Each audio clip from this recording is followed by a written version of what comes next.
आता बातमी येते ती वाल्मिक कराड आणि विष्णू चाटे यांच्या जामीन अर्जाच्या संदर्भातली। वाल्मिक कराड आणि विष्णू चाटे यांच्या जामीन अर्जावर सुनावणी झाली। केजच्या न्यायालयामध्ये ही सुनावणी 20 जानेवारीपर्यंत पुढे गेलेली आहे।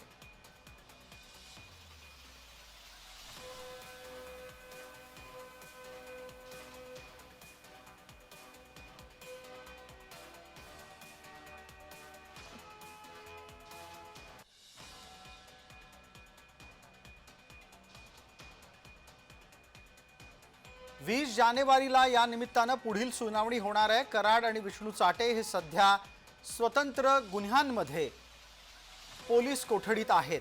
आपण आता दृश्य पाहतोय ती जुनी दृश्य आहेत। कराडला वैद्यकीय चाचणीच्या नंतर पोलीस ताब्यात घेऊन पुढील कारवाईसाठी नेत असतानाची ही दृश्य आहेत।